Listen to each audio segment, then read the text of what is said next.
आया हूँ इतने दूर से, पर बस बताना क्या चाह रहा हूँ कि जब तक संस्कृति पर बात नहीं करेंगे, संस्कृति को जानेंगे नहीं, तब तक ये पेंटाना ले भी लेंगे तो कोई फायदा नहीं रहेगा भाई।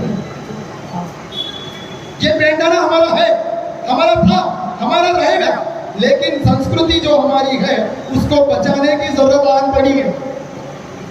क्योंकि हमारे लोगों को क्या लगता है, जब थोड़ा सा 2-4-5 क्लास जब पढ़ लेते हैं, ज्यादा पढ़ लेते हैं ना, तो दिमाग खराब हो जाता। ऐसा बोलते हैं, मेरा नहीं हुआ वो अलग बात है, और होगा भी नहीं, क्योंकि मेरे बड़ों का जो संस्कार मुझ पे रहा, वो संस्कार आपको भी अपने बच्चों को देना पड़ेगा।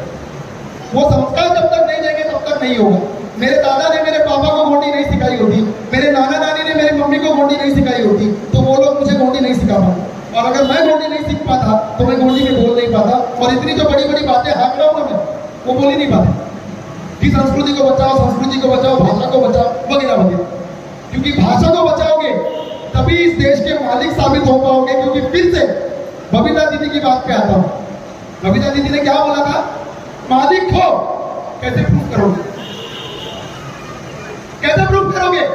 तो प्रूफ है Indus valley civilisation, Harappa civilisation, Harappan सभ्यता चीख चीख कर बोल रही है कि ये सभ्यता गोंडियन सभ्यता है। क्योंकि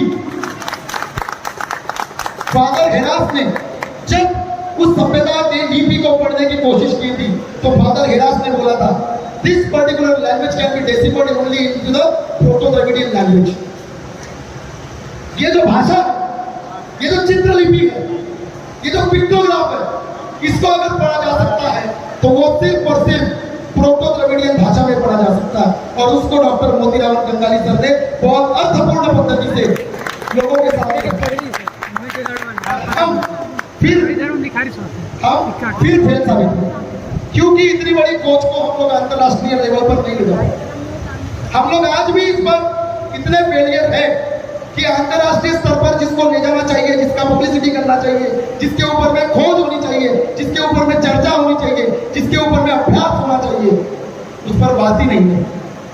और कहीं सतीश कालन नाम का कोई एक व्यक्ति है फेसबुक पे, और भी कुछ लोग हैं जो उसको वेदों से कनेक्ट करने की कोशिश कर रहे हैं, लेकिन हम लोग कुछ ही नहीं बोलते, बोल ही नहीं पाते।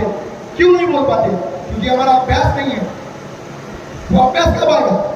जब हमारे बच्चों को हम लोग उस दिशा में पढ़ने के लिए लगाएंगे, जब हम लोग उनको बोलेंगे कि तुमको इस दिशा में रिसर्च करनी है,